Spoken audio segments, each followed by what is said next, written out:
What's up, ladies and gentlemen? Welcome back for another Game of Thrones Season 7 spoiler video. Before we get started, I want to make this very clear. This video contains major spoilers and leaks that may potentially reveal what will happen during an entire episode this season. I have no idea how much of this will be true or not, but if you don't want anything spoiled by hearing this leak, I would recommend stopping the video right now. I know most people are very skeptical about leaks, which I am too when it comes to certain ones, but it appears that the original plot leak is almost 100% accurate, so hopefully some of you are a little bit more open-minded with leaks now.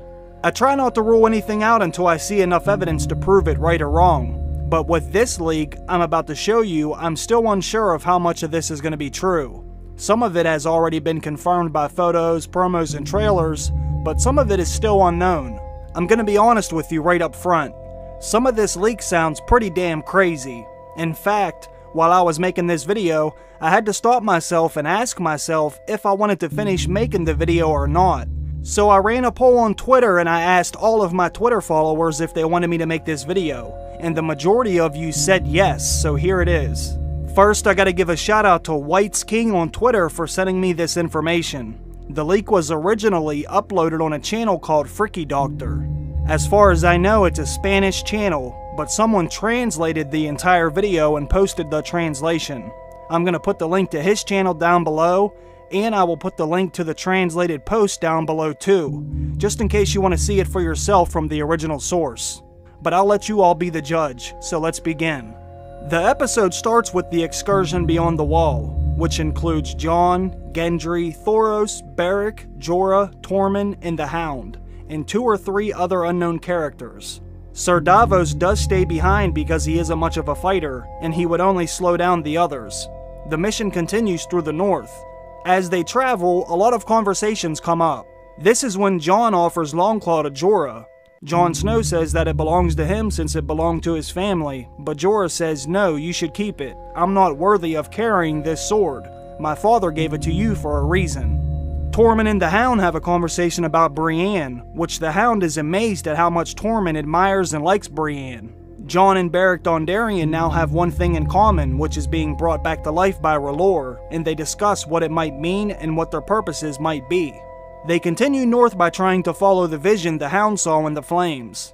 Finally, they see the mountain shaped like an arrowhead. This is when a large blizzard starts, and they hear a weird growl which they can't seem to recognize. But then one of the unknown men tries to find out what it is.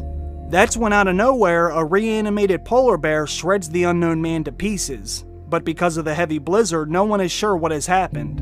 And that's when the beast attacks Thoros of Myr. The beast stomps Thoros and it gives him a few slashes with his claws, but Thoros is also given the bear a few slashes with his flaming sword. When the Hound sees the flaming sword, he freezes in fear of the flames. Between everyone there, they are able to kill the beast, but Thoros is badly wounded. Beric tries to cauterize his wounds with his flaming sword to try and save his life.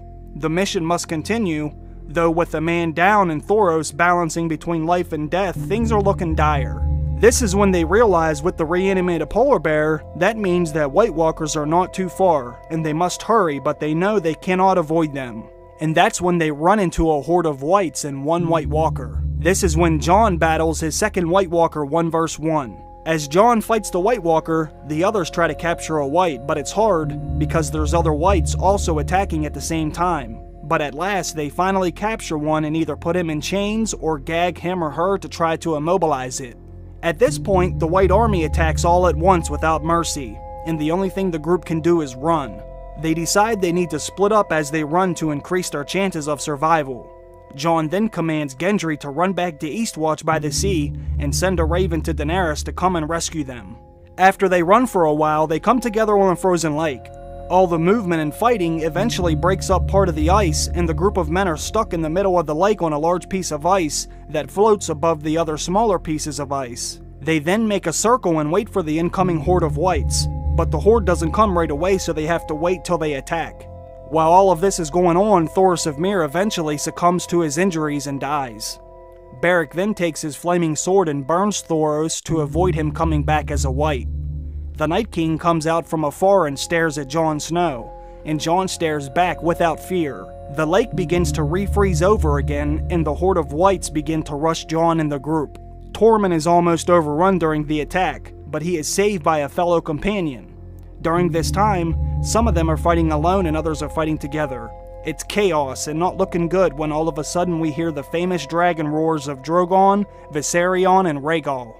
Daenerys has come to save the day, but she must first help fight back the whites and find a place to land that wouldn't cause the ice to break so her dragons or Jon and company don't drown. Everyone starts to get on Drogon and Rhaegal as Viserion kills whites from above. Jon stays back, fighting whites on his own to let the group board the dragons. Jon stands there basically saying, "Here I am," so the whites will attack him and not his companions, that way they can make an escape. As the group is trying to escape, the Night King takes his spear made out of crystal ice and he launches it at Viserion's neck, who is flying overhead. With one throw, the spear goes into the dragon's neck and brings it down. Viserion crashes into the frozen lake, which breaks the ice, making him go into the water and sink under the water. Jon then runs to climb onto Drogon, but he falls when Drogon takes off, and Jon falls into the lake as well. Daenerys sees that Jon is pretty much a goner. Somehow the survivors are able to keep the captured white with them. After all this, a wounded Jon gets out of the lake, but he's in trouble because the whole army of the dead is there surrounding him. This is when his uncle Benjen comes in to save him, and he has his ball of fire and starts killing several whites. He clears out a section of the whites and he gives Jon his horse so he can get out of there and make it back to the wall. But Benjen is presumably killed while Jon rides off. The survivors make it back to Eastwatch, and Daenerys is traumatized and heartbroken for the loss of her child, Viserion, as any mother would be, but the mission must continue. Jon arrives at Eastwatch by the Sea, badly wounded. He is loaded onto his ship headed towards King's Landing along with Daenerys and the others. The Hound is trusted with taking the white to the dragon pit. On the ship, Daenerys goes to check on the wounded Jon Snow. While checking on Jon, he realizes how hurt Daenerys actually is, so he tries to console her, which is when Daenerys tells him, "He was like a son to me. It's like they have taken my son from me." Daenerys begins to tell Jon, "I promise I will defeat the Night King." Jon tells Daenerys, if she does indeed join him with fighting the Night King, he will bend the knee. Jon then calls her Dany, which surprises her, and Daenerys says, "No one has called me Dany since my brother." Jon then says, "What would you like me to call you? My Grace? My Queen?" Daenerys says, "She didn't mean it like that. It's just been a while since someone has called her that, and it was very personal." Jon goes on to say he would bend the knee, but he physically can't because he is so hurt. This takes Daenerys by surprise again, and she says, "You would bend the knee? What about those who follow you?" Alright folks, I'm going to stop the video right here for a second so I can show you something. Another leak came out a few months ago, and the leak had 7 pages from the Season 7 script for Game of Thrones. One of those pages was this scene between Jon and Daenerys on the ship. I'll put the leaked script on the screen right now so you can pause the video and read it if you're able to zoom in on it.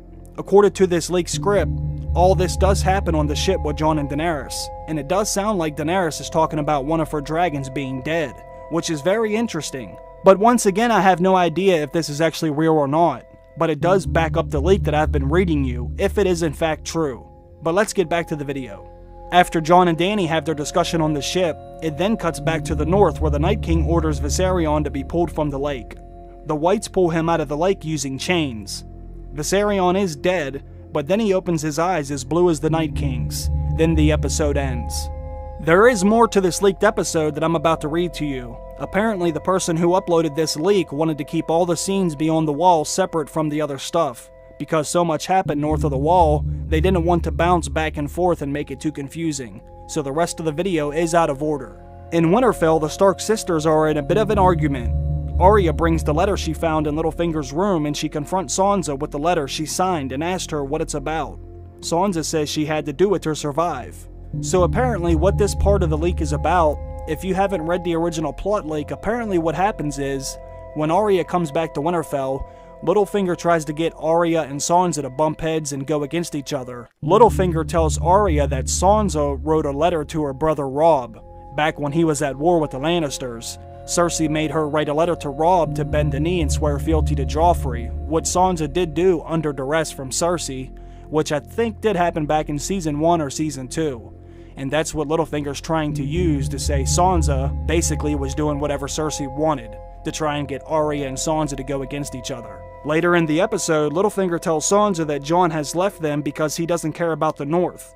Sansa tells Littlefinger that Jon is the king and he needs to stop trying to get into her head. Sansa tells Brienne that she needs to go to the Dragon Pit to represent her since she's the lady in Winterfell. Brienne doesn't want to go at first since she swore an oath to protect her, but when she finds out Jaime will be there, she agrees to go. She believes she will be safe. She truly believes Jaime to be an honorable man. Before Daenerys leaves Dragonstone to help Jon beyond the wall, she is seen being nervous for Jon and Jorah, but mostly for Jon. Tyrion sees how much Daenerys starts to care about Jon and is uninterested in anything but news about Jon, which is when she receives a raven from the north asking for help, which she goes to help Jon. Tyrion pleads with Daenerys. He tells her she can't go because if she goes and died, then everything they have been trying to accomplish will be for nothing. Daenerys jumps on Drogon and leaves with her other 2 dragons following right behind her. So what do you all think about this leak? Do you believe any of it? If you're a long-time subscriber to my channel, then you should know most of this has already been confirmed. We know all those characters are going to go north together. We also know there is going to be a frozen lake that's involved with this scene as well. And there is fires this far north that could be dragon fire. Jon does look to be riding off on Benjen's horse as well. I can't speak for everything here, but some of this does look to be true. But like I said earlier in the video, I wasn't sure how much was true, so I was skeptical if I should even make a video about this or not. But most of you on Twitter voted yes, so I decided to make it anyway, that way you can at least hear what this was about. But comment below and let me know what you think about it. Thanks for stopping by and watching the video anyway, I really do appreciate that. And I want to give a big shout out to my Patreon supporters also. I love all of you, have a good day, I'll see you down below. Bye.